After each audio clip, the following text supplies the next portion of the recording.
Hello and welcome to yet another episode of Rainbow History Class. My name is Rudy Jean Rigg. And I'm Hannah, and we've spent a lot of time together in the last couple of days. Listen, I said goodbye to you yesterday. I said, I'll see you on Monday. And then you looked at me and said, no, you'll see me at 7 a.m. tomorrow morning. And I thought, yep, that'd be about right. That's right. We have been actually having a gorgeous country vacation. We went to Bendigo, which is a country town in regional Victoria, 2 hours from where we live, and we were doing a show at Bendigo Pride. But what we're trying to do this year is find joy in the travel. So we had a gorgeous time. Yeah, I think I was going to say the last time we felt joy was at Disneyland last year. Maybe true joy. We tried to match the Disneyland levels of joy in Bendigo and we got close. Yeah, I think we did. You know, Hannah and I, we travel a lot for work and we're always just sort of like, I don't know. Listen, anyone that travels for work will understand what I'm saying. But it's like you get to a point where everything, you kind of just like don't like it anymore. And it's like, hang on, wait a second. I'm able to like go and try all these new things, have these new experiences whilst also like doing work and doing, you know, work that I enjoy. And there is a point where you have to consciously decide to like lean in, which is I think what we did about halfway through our lake walk yesterday morning. Yeah, we got up early. We went for a promenade around the lake. It was gorgeous. It's autumn, the leaves, stunning. And yeah, we got coffees, walked around the lake. Then we went thrift shopping. Very successful. Very successful. I got 1.5 entire outfits for $20. That's so good. I got a random bag and what I think is a dog collar. And I'm really happy about it. Yeah, it was like, because the thing about country op shops is that they're not like raided by people like us. No, and I think the selection is, you know, it's unique in that it's different part. Like even in Melbourne, like if you go to enough op shops, you'll realize like the kind of clothes that routinely get taken there. Like Camberwell gets a lot of like formal wear, it gets a lot of work wear, but like designer or like high end. Whereas like, you know, in Bendigo, there was a lot. Okay, hang on. Did you notice? I want to know, like, this has been on my mind since we left yesterday. Did you notice the obscene amount of like scuba and wetsuits that they had despite being like 3.5 hours inland? True. Yes, I did. Did you? Or are you just saying that? No, I did. I mean, I didn't then, but now that you've mentioned there it. There was just like racks and racks. And I was like, guys, where are you going with these? Maybe lake skiing. Oh, there was. Okay. They did have what is it called? Like a regatta? Yeah. Like anything on the, I feel like lake sports are a thing. Need wetsuits. Yeah. Yeah. Because it gets bloody chilly. It does, yeah. But look, we had a really great time in Bendigo. Thank you to everyone who came out to see us at our Bendigo live show. It was really nice. Yeah. And it was really nice to meet and talk with you all after the show. Yeah, it was the first time performing in a hall, which was really special. It was like a really beautiful hall.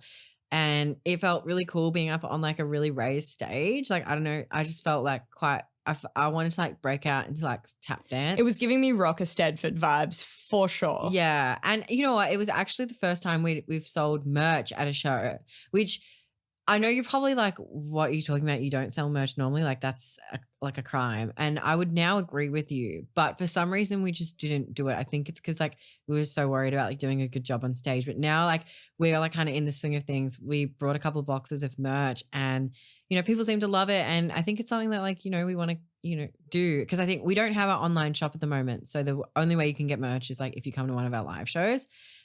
Which kind of makes it special because I don't think we're going to continue making the designs either. Totally. I feel like this is our 7th episode. The podcast is going really, really well. I think, yeah, we've been having heaps of fun. So thank you so much for listening. And thank you so much for dropping us 5-star reviews on Spotify. Every star helps. Yeah, it actually does. And thank you to everyone who picked up a copy of the book at our show as well, I should say. The book and audiobook is also another great way to support us and what we do. So thank you, thank you, thank you. And as always, thank you to our Patreon subscribers as well. We have a really fun bonus episode of Detention coming your way.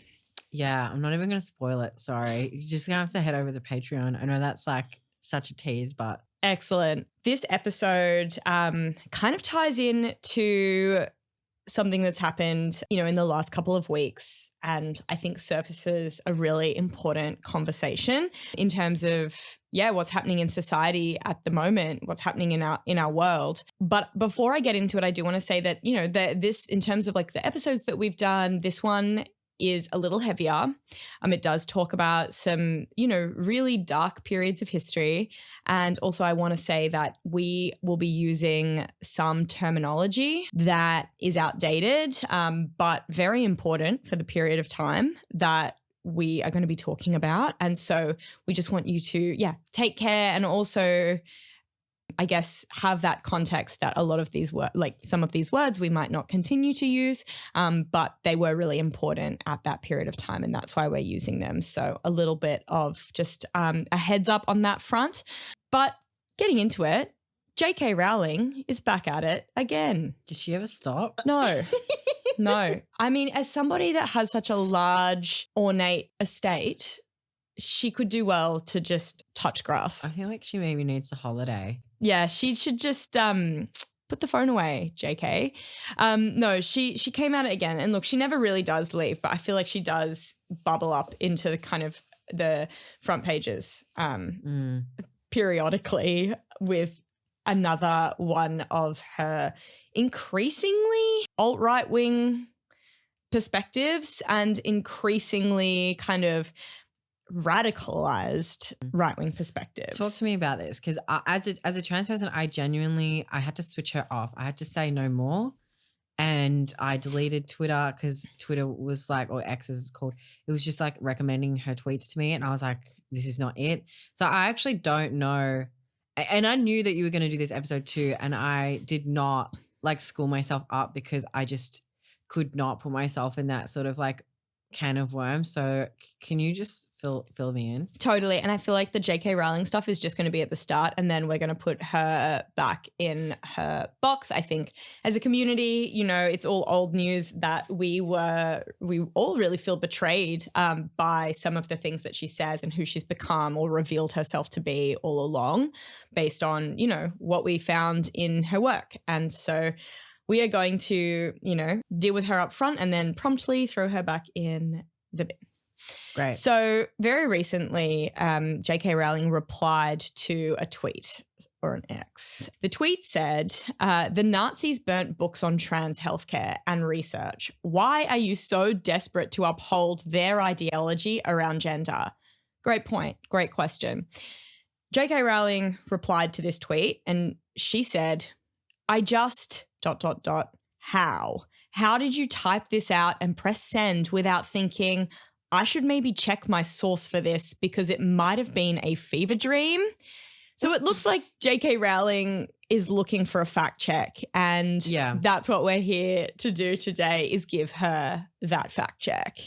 Look, the short answer is, just because, we want to put this to bed, the Nazis absolutely did burn books on trans healthcare. Oh, yeah. The Nazis absolutely did persecute trans people. Up front, we're going to get into it, but like J.K. Rowling, unfortunately for you, I think you need to check some sources. Like, how embarrassing. I'm sorry, but like the Nazis, like if name a thing the Nazis didn't like, I can pretty much guarantee you with no sources that they burnt a book about it. Like, if there was a book to be burnt, they burnt it. They had a real conniption about books. Absolutely. And, what's interesting is that, again, conservative people, particularly in the US, are like literally using flamethrowers to torch books, to torch the Rainbow History Class book, which is great. This stuff's still happening. So I think, JK, please everybody tag her in this episode because she's obviously looking for a source. She's worried that it might have been a fever dream. Here you go. Here is the next 45 minutes or so explaining the whole thing to you. So J.K. Rowling, you got a bit of time on your hands. Tune in and hopefully maybe become our biggest fan.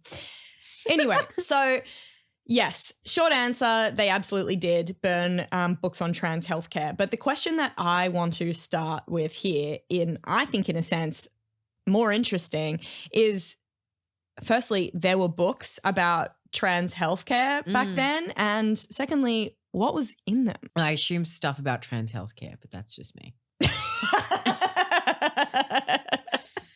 Yeah. You know what? Rudy, you're right. Class dismissed. Yeah, it's done, dusted. Get out of here. Yeah, I'm going to go deeper than just books about trans healthcare. But in order to kind of set the scene for this in terms of like locating ourselves within history, we're going back to the early 20th century or just slightly before in Germany, because this period of time compared to all other parts of Europe was really open and, you know, loving new ideas at this period. It was very progressive scientifically, socially, culturally, because Germany was a brand new country in 1900. Oh, okay. Yeah. I've never really thought about that before. Yeah, Germany has only existed since 1871. What was it before that? So it was a bunch of Germanic states made up of Germanic peoples, but the most, I guess, notable was the Kingdom of Prussia. Oh, yeah. Yeah. Heard that word a million times. Yeah. Yeah. So here we are in the Kingdom of Prussia. In 1871, what happened was these states, including the kingdom, unified into modern Germany. And the reason that this happened was it was really driven by the German people opposing the monarchy. All right, who was like all powerful, but instead they really wanted democracy and freedom of speech. So that's what drove the unification of the German states and the birth of modern day Germany. All right. What this meant was that in Germany, new ideas that would have been censored in other parts of Europe, say like England, it would have been censored by monarchies. These ideas were able to be heard in Germany because of this freedom of speech. Okay. So they were kind of like, no one else really around them was doing the whole democracy thing. Like they kind of like were like really fronting that. Yeah. Like I guess, you know, there was civil governments in places like England, but in terms of like enshrining free speech, there was things in terms of like the church and the state arguing, but really the church still had a, you know, tremendous amount of control, and no one was really kind of pushing for free speech. You know, you could experience negative consequences for speaking freely in, you know, most of Europe before, you know, 1900s. What's interesting here is where we're going to get to is, you know who loves freedom of speech? J.K. Rowling. And yeah, what's interesting is I've been listening to this podcast. I got through like 2 episodes and then I was like, oh, I have a lot of criticism of this podcast. It's called The Witch Trials of J.K. Rowling. And it really kind of goes through what she's experienced. And I think there was a bit of an interesting kind of parallel in terms of the censorship of J.K. Rowling by Christians for kind of promoting witchcraft. And now what they're saying is the censorship of J.K. Rowling for her views on trans people. There is a big false equivalence there, I would say. But what's interesting is that the whole podcast seems to be brought to you by a kind of like a not-for-profit or something that is all about promoting the freedom of speech and is like anti-cancel culture. I haven't looked too deeply into them, but I just think it's interesting that we're going back to this idea that, you know, permeates our society of protecting freedom of speech, because it was this freedom of speech thing that kind of led to a lot of the rights of trans people and homosexual people at this time kind of, you know, growing. Yeah, of course. I mean, yeah, when you're allowed to think, you're allowed to talk about things, you know, but then of course, like it can be said for like evil and disgusting things as well, but you know. Totally. So here we have in Germany, free speech. Everyone was like really excited by that. Now, of course, there were limits. So Germany was still, you know, part of Christianized Europe, and like most of Christianized Europe, there was an anti-sodomy law. So in Germany, it was called Paragraph 175. Oh, yeah. Yeah, they're all the same. You know, in England, there was like the Buggery Act. They're essentially the same. And, you know, thanks to colonization, those same anti-sodomy laws are still in existence in a lot of colonized countries. Yeah. So they had paragraph 175 in the penal code. However, there wasn't the same like moral panic around it as there was in other parts of Europe. They weren't really persecuting it. And given this new love of freedom of speech and new ideas, there actually became a growing movement of people talking about why it should be repealed. And those conversations were being had and, you know, able to be had freely in Germany at this time.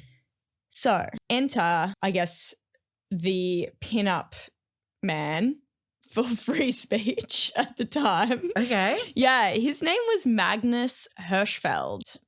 What a name. It just really gives me like comic vibes, like graphic novel. Could be like the Umbrella Academy sort of thing. And he looks like that. Oh, really? He's very like animated. Yeah, and he's got these like beautiful kind of finely rimmed glasses and sits in this big plush chair, I know the guy now, kind of like somebody that would have created a radioactive. Yeah. Whenever I hear the name Magnus, I always just think of the film Matilda from 1996.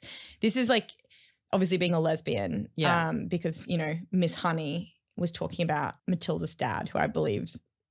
No, Miss Honey's dad was named Magnus. Oh, my brain goes to like, I think it's called the Magnus Archives, which is like a podcast. Who knows that we have such deep connections to the name Magnus? Well, it's Magnus. It's magnanimous. So this is Magnus Hirschfeld. So he was born in 1868 and in your favorite kingdom, the Kingdom of Prussia. So old mate Hirschfeld was Jewish. Yep. And also a homosexual. Scandalous. I know. A to Z. I know. And so soon after the Kingdom of Prussia became modern-day Germany, Magnus Hirschfeld formed the world's first homosexual rights organization, which he did. Whoa. Yeah. Guess which year? Something's like calling 1904 to me. Close, but even earlier, 1897. Really? Yeah. So, okay. So it's like before 1897. Okay. Yeah. And what year did Germany become Germany? 1871. Well, okay. So, because I was thinking like, you know, did this happen at like the height of the change? You know, a lot of stuff's happening, but like, you know, it's been like a decade or two. Yeah. And he was obviously, I mean, he was only born in 1868. So this, you know, he had to How grow old was up. he? Like 40? No, you basically 1868 to 1897. So 30, early 30s. I can't even do this math at this hour. You're going to have to just. All right. So like he didn't leave his legacy till later in life. He really started off quite strong. Absolutely. Yeah. And it was called the Scientific Humanitarian Committee. Wow. I know. Good name. Wow. Great name. Almost sounds fake. And it has a motto. I love a motto. Okay. What's the motto? Okay. I'm going to have to speak some Latin. Per scientiam ad justinium. Persistence and justice. Close. It translates to through science to justice. All right. Well, persistence through similar vibes. Okay. Yeah, Well, you're not wrong. My Latin is actually one of my stronger languages. So. Even though it's dead. R.I.P. Yeah, I think again, if you're sort of thinking of this like kind of superhero kind of father character with Magnus Hirschfeld, like his scientific humanitarian committee does sound like something that like Charles Xavier, the School for Gifted Children. Yeah, it does really sound like that. Anyway, so he believed, Hirschfeld believed, and he did not come up with these ideas because he was building on the ideas of another German man named Karl Heinrich Ulrichs. Oh, yeah.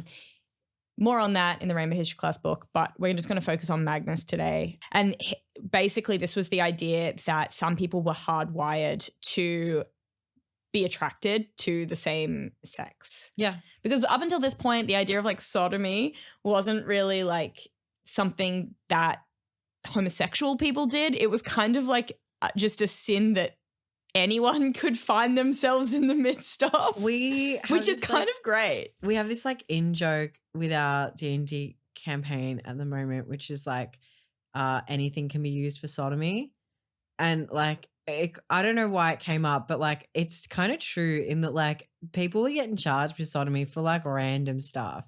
Like they weren't like, And it was so hard to prove, like, what, you're in the room with me or not? Like, what's going on here, fellas? Like, definitely. And I think sodomy like covered a bunch of things other than, you know, anal penetration at different periods of time. I think like in Shakespearean times, you know, somebody was convicted of sodomy for dipping their penis into a glass of wine from a balcony. yeah, which may or may not have happened, but the point still stands. Like, you know, wild things. Anything can be sodomy if you put your mind to it. That's exactly, anything can be sodomy.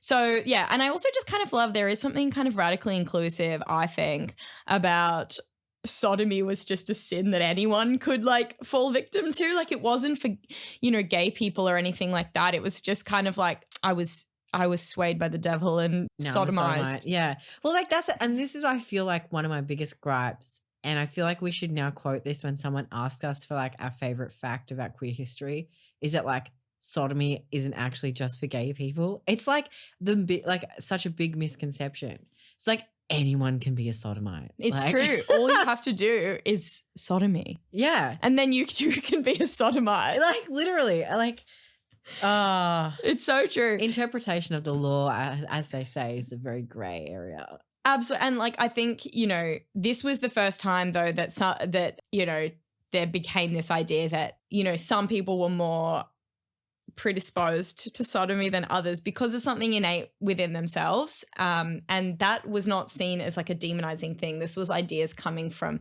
you know, progressive gay people that said, you know, this is part of my innate nature and therefore it shouldn't be punished. Yeah. You know, it was part of like the being that I guess God made. And so therefore it's innate. We can't help it. Basically born this way. So Hirschfeld believed this.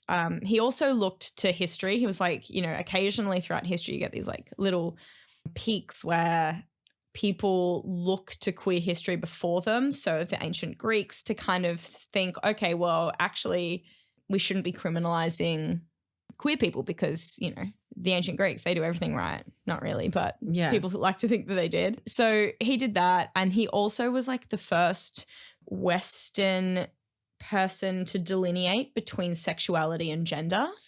Yeah, because that's something that like gets lost a lot of the time when we think about colonization of groups of people.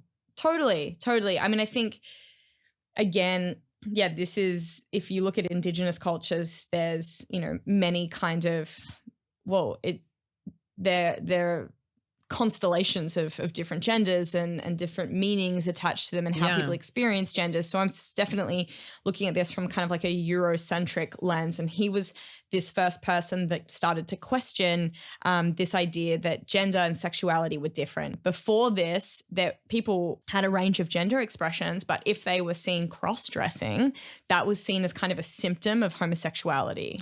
Yeah. I mean, people still have that idea now. I find it especially, I think now I've seen a lot of like conflation between looking masculine as a woman and then that equal being a lesbian.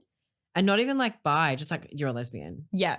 Which I think, you know, from most of the 90s, that was the idea that the media told. I also think something that people still get confused with is, you know, sometimes, you know, you'll know someone who transitions and then, you know, they're in a sort of same-sex relationship and people are like, what? So if you see a trans woman who's dating another woman, people are always a bit like, hang on, no, you're supposed to be with guys because, you know, they still kind of will conflate the idea of gender or somebody being maybe a trans woman with being like a gay man. Yeah. So it still does happen.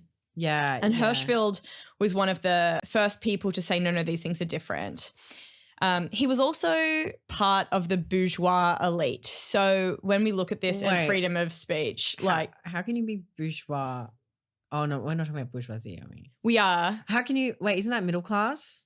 No, so like the bourgeoisie at this period of time were these kind of thinkers and – Oh, okay. You can have the bourgeoisie having different social standings depending on the time and how they're kind of I think I'm thinking of 17th century France. Sorry. Just ignore maybe, me. but in this period of time, like this was the bourgeoisie were kind of scientists, lawyers, Sorry. people experiencing the humanities, but they also had like a social standing and they were influential. So when we talk about freedom of speech, the reason I'm including this is because there's this caveat that it's not like any person in Germany at this time could just start coming up with new ideas and spreading them. He did have kind of a privilege of an influential social standing. Okay, so that is old mate Magnus, Great. all right, and how he came to have these ideas and how they make sense in the context of a very new Germany and what was important in society at that time. Mm.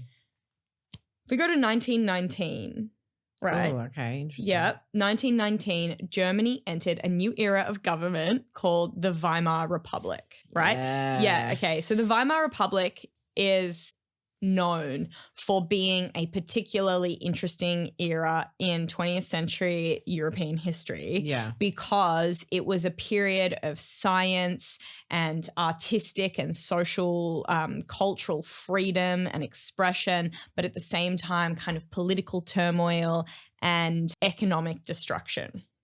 Yeah. I don't know when this happened, but when I hear the word Weimar Republic, I just think of this time in high school where my history teacher thought it appropriate to really hammer home the impact of inflation, and to which like there was some kind of physical demonstration of like 1 franc, was it? Like that's the Papier mark. Papier, yeah. 1 equals like a bajillion, and like you would need to like bring a bajillion of these things to buy a loaf of bread. And then he was like, and then they just started burning the money. And I just remember that so clearly in my head. And I'm like, burning money? Holy crap. Actually, that's exactly right. Like the reason for this was because after World War I, Germany was left with this like crippling reparations debt. So they had to pay all of these reparations. And it was so much money that it triggered hyperinflation. So here around the world, where like right here in Australia, we're dealing with inflation. Hyperinflation is that on steroids. So what that would mean is that like newly minted papier marks would lose their value within hours. So you could... Whoa, it's worse than like Dogecoin. I'm just pulling a cryptocurrency out my ass, but yeah. Actually, it's kind of the same thing. So basically, you could go and do a day at work and then get, let's say, 100 papier marks for that. And that on that day might have been, enough money to get, let's just say, like lunch and dinner, right? By the next morning, that money that you had earned yesterday was only enough money to get lunch. And who was in control of this? Like, was someone sitting there being like, yeah, raise it up, now drop it back? Like, no, this is the thing. It just kind of happens economically unless, different levers are pulled by governments and things. But there was political turmoil, and also the government was in disarray because they had to pay all these reparations. So there wasn't anything that could be done. Oh my God. They were just running loosey-goosey. So what would you do if you did a day at work and you earned $100? Yeah. And then by tomorrow morning, that $100 would only be worth the same amount as like $50. What would you do? Like, what would I do? Like, with that money, or what would I? Well, I mean, I think part of me is like, well, I would just spend it like as soon as I got it, unless I thought that the price was going to increase the next day. This sounds bad, but like, let's say given I'm in this, like, it's not modern day. Like if I was actually at the time as a time traveler gone back, I would probably start trying to swindle money from my job. Like if I was a time traveler and I went back in time to this and I'm like, all right, fellas, like how am I going to make the best of this situation? I would just steal. Okay. Yeah, that's great. I mean, that's great. Like, I know there's a very practical answer. That's a practical answer, but you kind of hit the nail on the head with your first answer, which is you just spend it. Well, I know, because that's what happened. But yeah. Okay, there you go. So you do know what happened. So people, knowing that the money that they bought, that they earned today would be worth like nothing by tomorrow, they spent it as quickly as possible. I feel like there is a case to say that like you could do like the paperclip trick in like you know, you like scale up. Because, okay, put it What's this way, the right? paperclip trick? It's like, I think Vice actually did it. Like they just like went to like a festival and like traded Oh, up. that's right, to 'Cause get a it's like, house or something. I would just like invest the money into an asset and then take that physical, it have to be like a physical asset and just try and use that as a bartering piece instead of the actual currency.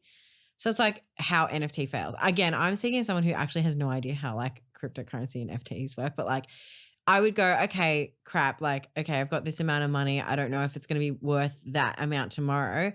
I'm going to buy a jet ski and then I'm going to use that and I'm going to assign a value to my jet ski and then like trade up that way. Yeah, totally. I mean, when, you know, Russia invaded the Ukraine and, you know, were being hit with sanctions and yeah, their economy went into disarray. People in Russia were buying Chanel handbags because they were seen as a better store of money than money. Yeah. And so that makes total sense. And so in this period of time, what they did was they needed to spend it in the evening. These were average people that didn't have your incredible like fiscal planning skills. So what they did was they blew it. They blew it in bars, and that created this like idea of hedonism. You had to spend your money. So things like bars, sex workers, just drugs, anything to kind of get your money out and have fun because the world's going to shit. Because didn't they like, and this is me just like really trying to dig deep into like my high school experience. That created an opioid crisis, didn't it? That I'm actually not sure about, but the drugs were very strong, and I believe there's a lot of writing from the time that spoke about how good quality the drugs were. Yeah, okay. So, I mean, again, like these things happen, you know, with hyperinflation. People feel like, okay, cool, well, we got to live like it's the last day on earth kind of thing. Cabaret came because that was kind of the hedonism and indulgence. It kind of combined everything, you know, from sex and music, alcohol, like drugs. This idea of going to the cabaret was what people did. And so it was like a time where people were enlightened, you know, all of a sudden repressed Victorian kind of attitudes towards sexuality went out the window. We were into kind of like everything, sex, drugs, rock and roll. Get those ankles out, baby. Absolutely. And gay bars started popping up, which was like really new, and excitingly for me in the 1930s or 1920s, lesbian bars started. There were lesbians. And just lesbians. The invention of lesbians was one of the best inventions of history. No, lesbian bars started popping up everywhere in Berlin. And so the cool thing here is that, you know, like lesbians who wear butch fashion or wear butch clothing have always mostly been derided throughout history for, you know, committing fashion crimes. I mean, objectively, yes. Subjectively, I obviously don't agree with that, but yeah. Yeah, well, in like the 1920s, under this Weimar Republic era in Germany, lesbians would, you know, dress in butch fashion and inspire like heaps of other women to dress in butch ways, you know, things like waistcoats and tailored pants, things like that. These lesbians were called Bubies. which meant what? I know, like, which meant spell that? Is that B-O-U-B-O-U? No, B-U-B-I-S, which meant little boys. B-U-B-I-S. Yeah. It meant little boys. Yeah, because they were dressing like little boys. I don't know what's worse, being called a boobie or being called a little boy. I don't know. But essentially it meant butch. And they were very fashionable. So hopefully that gets over being called a boobie. So here we've got so this just sounds like what a time to be alive. Given that the Weimar Republic couldn't exactly like hang its hat on the economy at this period of time, they were like, what can we do? What can we do? Science. Yes. Right? So scientific communities were, you know, also heading to the cabaret and doing all sorts of things there. So they began pushing for the repeal of paragraph 175. That's a weird hill to die on, but why? Well, I guess this idea of scientific inquiry and like an interest in Required free sex, speech. Okay. like I guess an acceptance of sex, and a liberation of attitudes. All of these people were probably just like having great sex, getting laid. They were just really horny. Yeah. It's always the nerds. The nerds are the horniest. It's true, like in every high school. And so I guess these sexual freedoms and things, you know, these scientific communities were pushing for, one, like the decriminalization of homosexuality, but also other things like birth control and the decriminalization of sex work, obviously, because they could spend all their money with sex workers. Yeah. Because that could be charged as sodomy. And not that they had like sodomy laws, but like, I mean, they kind of did, but like.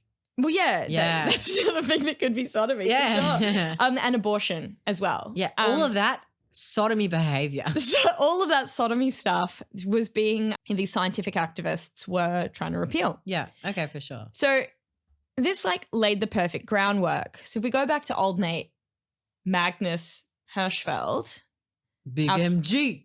our king, this is where he really like takes center stage, all right? This is the time for his opus, his Magnus opus, if you will. Oh my God. How long have you been sitting on that? Like not even at all. It just came to me. Oh my God. As I said it. His magnus opus, which was something called the Institute for Sexual Sciences. I remember having to say this first in a video like a couple of years ago, and then. Are you going to say it now? Wait, can I see the word? Yeah, you can. I don't know if I can I don't know if I can do this as good as I did it the first time. Okay, all right, everyone. I'm gonna try and say this word, which you can hear me say appropriately in the audiobook. But okay, Institute for. Okay, this has not got any kind of accent laden on top. Just so we're clear. Institute for Sexual Wissenschaft, and that's as good as it's gonna get today. So there you go, everyone. A little tasty tidbit of some German language there. I give it a 4. All right, you go then. Come on. Your turn. Institute for Sexual Wissenschaft. You said it exactly the same way as me. I give myself a 4. Okay. I give myself a 4. So this happened. This was founded by Hirschfeld in 1919, first year of the Weimar Republic. Yeah. And it was the first of its kind of research center into sex and human sexuality. Basically gave birth to the field of sexology. Okay. Is that field now defunct? No. It's just the study of sexuality. Oh my! How am I so stupid? Like literally, one of my friends does this. Ignore me. Yeah, it's basically the study of sexuality. Yeah, and like this institute legitimized it as like an academic field. Thank God. I know. And so Magnus, he did heaps of research at this institute. And one of the things that he did while he was there was he coined the term transvestite. Okay, cool. So transvestite at the time, he used to describe what we would now see as a transgender person. Wait, okay, so hang on, backtrack. I just want a little bit of etymology on the word there. So transvestite is a German word. Is that like, because are we talking about, is transvestite the English translation of the German word? Like I know that I'm like digging into this now. Yeah, like, yeah. It's not. Is? Yeah. Okay, so it's the anglicized version. Now I'm playing devil's advocate. Can you want me really to find the German word for transvestite? If J.K. Rowling is judging the quality of our sauciness, I just want to get it right that we cannot be misquoted saying, you know. So it's like, what term did he actually coin? Transvestite. Oh, so just like it's got an E on it. All right, okay. I'm just checking. Yeah, that's good. Could you imagine if the translation was just bad? Like, yeah, no. I feel like it's just a straight anglicized word. All right. It's kind of how like the word homosexual is an anglicized version of a Hungarian word. Yeah. All right. Okay. So JK, I just did your homework for you. You're welcome. Let's carry on. Okay, here we go. So he coined this term transvestite because he believed that sexuality, gender was also a spectrum. Now this is where like Magnus kind of gets it a little wrong, but also like go off for the time you were onto something. He believed that gender was a spectrum that ranged from absolute man to absolute woman. Is this kind of like Nietzsche's like what's his thing? What's his super Ubermensch? Ubermensch, like Kind of. vibes? Kind of. I mean, he just believed the thing is that Magnus Hirschfeld did a lot of these studies from the idea that are very kind of stereotypical or cliched or kind of reductive ideas of what makes a man and what makes a woman. So like, Yeah. you know, feminine traits, you know, being quite stereotypical, and masculine traits, you know, strength and that kind of thing. Yeah. Absolute man, absolute woman was this spectrum. So, you know, obviously we know there's no such thing as an absolute man or an absolute woman, but Not unless you're sponsored by Absolute Vodka. And then talk to us, Absolute Vodka. We need a sponsor. We'll be absolute. Will you be an absolute binary gender for a price? Fuck yeah. Sure. Okay, great. All right, so this was kind of a good step in terms of delineating between the two. And he believed that transvestites were legitimate and, you know, basically a legitimate identity. Yeah.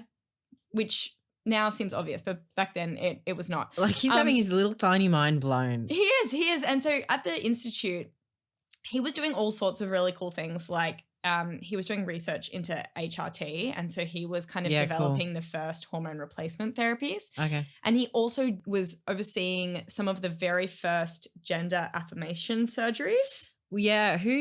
Was it him that did the surgery on it? What was her name? Lily? I don't believe so. I think that was like the fabricated. Yeah, no.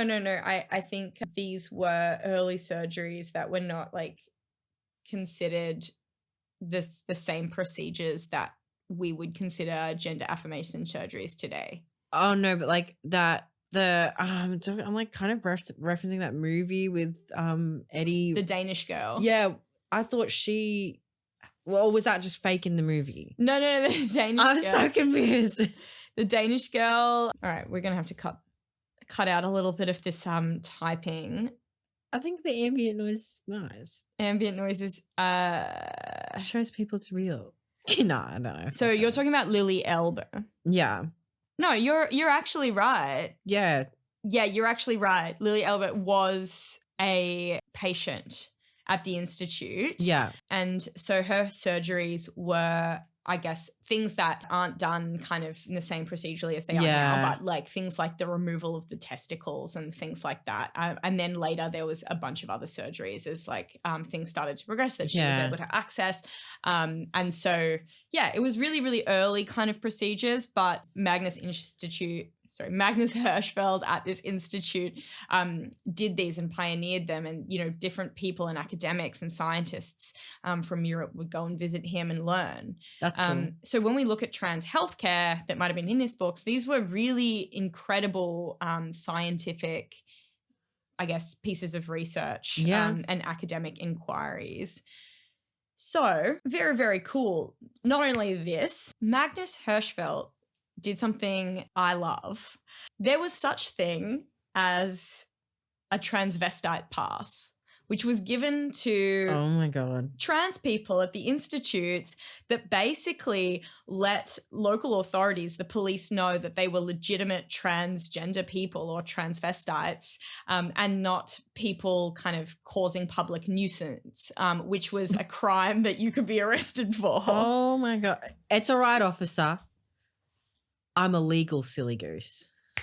Actually, yes, it was like a hall pass. Yeah. For trans people, and they looked like that. There was like a piece of paper and it said, you know, blah, blah is a legitimate transvestite. All right. Basically, don't arrest them for, you know, cross-dressing or being a public nuisance because they're a legitimate transvestite. Signed Magnus Hirschfeld, and it was like a slip of paper. What a body politics nightmare. I know. Like, oh my God. I know. There's one of these things where I love it because at the time it's like very, very rudimentary and certainly not something that we would do today or see needed. And if anything, I feel like we're at the opposite problem where a lot of people are being, you know, forced to prove that they're, you know, trans. So therefore these might be called on for the wrong reasons. But at that time, it was great because it basically intercepted a lot of kind of, I guess, criminalization Yeah. of trans people at the time. Yeah. And I just kind of like the idea of having a trans hall pass. I mean, I can print you one if you want it. Yeah. I mean, yeah. Just Print your own, write your own. I know. Basically, it's like my note from school. Yeah. No, miss, I can't do sport. I've got a note. And you've written it yourself. Yeah. No, miss, I can't. I'm too trans. Yeah. I'm too gay for this. Yeah. I think that's really cool. Obviously, this isn't to say that he could do everything to like reduce the burden on trans people in the 1920s. It's not like they had great employment opportunities. But what he did do was he employed a lot of trans people that were staying with him at the institute as well. So he was able to give them employment as well as, you know, things like HRT. That's surgeries should they want them, and then also like kind of prevent them from falling afoul of the law at the time. So it was pretty cool. Do we know why he was so interested in this sort of stuff? Because, you know, as far as we are aware, he himself wasn't trans. He was just like a gay guy. But he was just like really passionate. I guess like he was interested, and I think what he was interested in was because one of his diaries recorded him meeting with somebody who was a cross-dresser and being surprised that that person wasn't gay. Okay. And that kind of piqued his interest. Because he was like, oh, hang on, you're acting in a way, or you're expressing yourself or presenting in a way that we've always assumed is like a homosexual, but your attraction doesn't match that. You're not gay. Yeah. And so, well, like we can't assume this because obviously the books got burnt, but did he sort of go, oh, well, if you're cross-dressing or your gender expression doesn't match your like sex or pronouns, whatever, like he was using as his kind of like backbone, did he just then assume that people were trans? Or was he kind of just like, come to me with your woes and I'll sort you out? No. He wasn't kind of pathologizing these people insofar as he was kind of starting sexology, and he's kind of looking at, all right, well, what makes somebody homosexual? What makes somebody hardwired to be attracted to the same sex? Hang on, this person feels gay but isn't gay. I'm just going to be interested and talk to that person. And then that's how he came up with the idea that like sexuality and gender were different things. You know what I find funny? And this is not me like devalidating him at all, but it's like, this is like a white European colonized man. Like, talk to someone from a different background, talk to an Indigenous person, talk to and you probably would have figured that you didn't need to like dedicate. I mean, great that you did. Not saying it wasn't great, but you could have learned a lot just from talking to someone from a different background. I feel like so many scientists could have benefited from doing that throughout history. It should be a prerequisite. So this is the 1920s. That is basically what was going on at the time. If we jump forward to the fall of the Weimar Republic, this happened in 1933. And wow, short-lived. Yeah, it was short-lived. And who took over? The Nazi Party. I just have no words, yeah. They were very successful, right? Because even though there was this scientific inquiry and all of these sort of new freedoms for, I guess, progressive liberal people, there were a lot of people that were suffering because of the economy.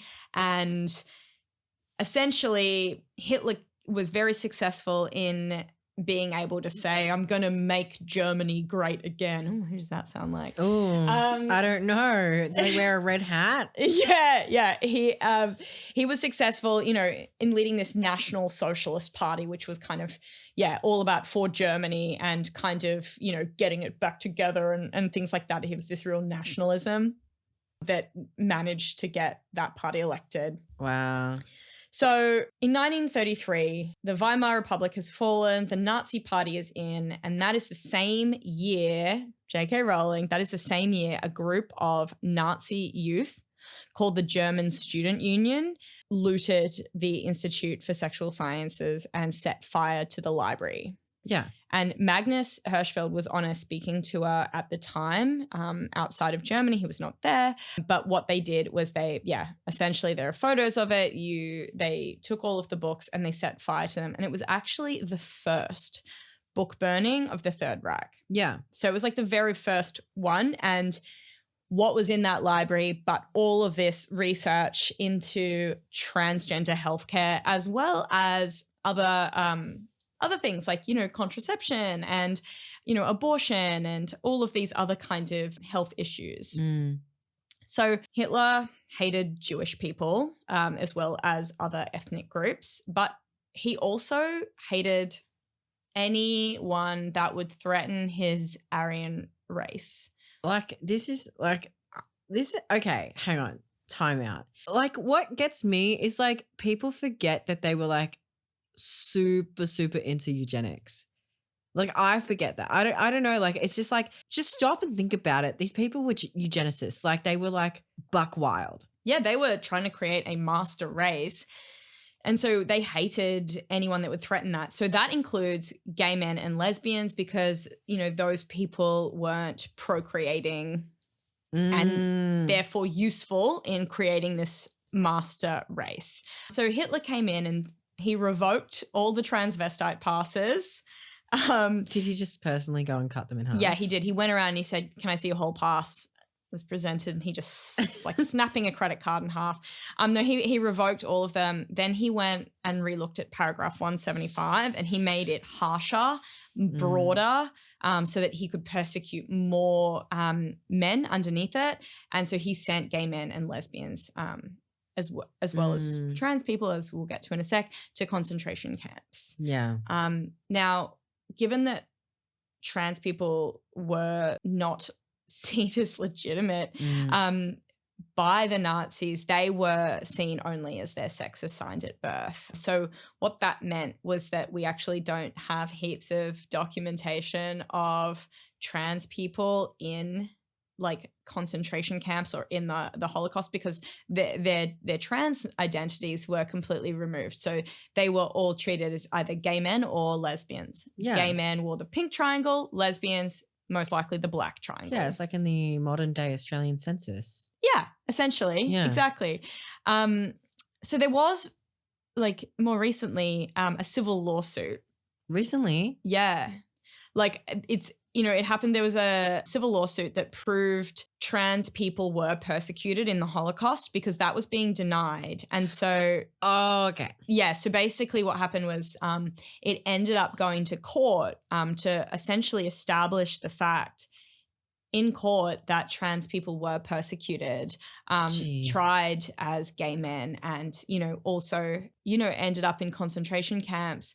And so that is on record after an online debate denying this. And so whether or not, now we come back to J.K. Rowling where we started it, whether or not she would consider a fact check to be, the countless academics, historical documents, and really any of the work of Magnus Hirschfeld. And what's interesting is that while she's denying this, she's also a very outspoken person for women's rights. Please see the quotation marks I've got in my head. She's very outspoken for things like, abortion and, birth control. Yeah. Those things, part of the same library, part of the same book burning. So whether or not, she would see any of this published academia as a source or a fact check, maybe she could also look to the legal record because it has been established in court that trans people were persecuted in the Holocaust. It seems obvious to us, but I really just wanted to end this story with what it seems that J.K. Rowling was after on the very remote chance, but I hope that she does end up listening to this episode on the remote chance that she listens to it. I just think that it's silly when people say things like this. I'm like, actually put your critical hat on, champ. Maybe she needs to, just pause because it could have been a fever dream. Maybe she was having the fever dream. I think she might have been having the fever dream. But if we were to go and wrap this up, what happened to Hirschfeld? While he was not only homosexual, he was Jewish. Oh, and so Germany was not safe for him and he knew that. He moved to France and he settled in Nice, and he was in the middle of setting up a new institute there, but he died actually on his birthday. And so his ashes were placed in a tomb, and there was this like concrete slab on top that read "Per Scientiam ad Justitiam," which was the motto of his very first homosexual rights organization. Yeah, through science to justice. So there, J.K. Rowling, eat that. That's how I want to end it.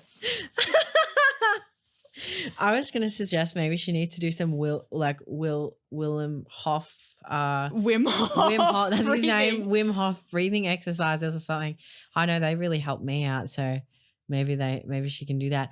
Yeah, that's the thing. I think, you know, when you examine history, you've got to really be critical. You've got to really think about all of the details that would add up to a story and kind of look at it that way. I think that when we do get laser focused on something, it's important to like spread that laser out and just consider things like, you know, what were people wearing? What was acceptable to wear? What was acceptable to say? Like, you know, that even like that sort of thing, like really does help paint a better picture of what was going on. You know, even the cost of bread. Like it really does, like it sounds silly and it sounds like that's so anecdotal, but like it really does help like draw that together, like the strings of a story and the strings of like what actually happened. But I just think there was a freaking picture of it. Like, I'm sorry. Like I'm a bit speechless. Again, like I did not look into this at all because I saw that tweet from her and I was like, I simply cannot like, but it is really important for us to sit here and go through what actually happened and what is on record. And of course, as we know, like trans people have existed for the entirety of the human existence. And you know, it'll continue to be that way because as I demonstrated in the gay whale episode, you know, we're just here. We're just vibing and there's nothing wrong with that, nothing unnatural about that. You've already said some words, some choice words to JK, so I'm not going to say them, but.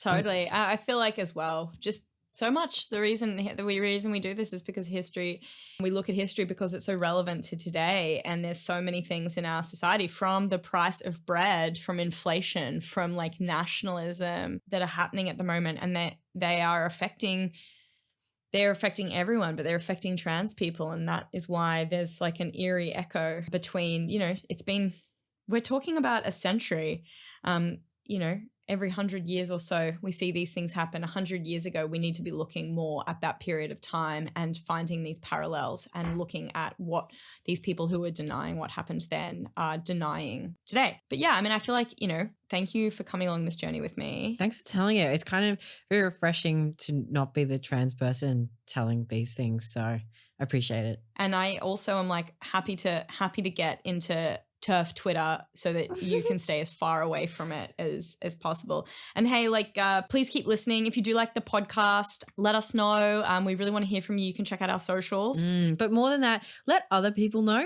I love it when people get in our DMs and they tell us how much they enjoy what we do. So true. But at the end of the day, if you love it, the chances are there's 10 more people that love it and probably your friends would like it too. So share it around and yeah, like it really helps us survive. If you have some spare change rattling around, instead of rolling around, I guess change does roll around, but anyway, if you've got some money in your pockets, feel free to head over to our Patreon and see if that tickles your fancy. We do some exclusive content over there, like Hannah mentioned at the top of the show.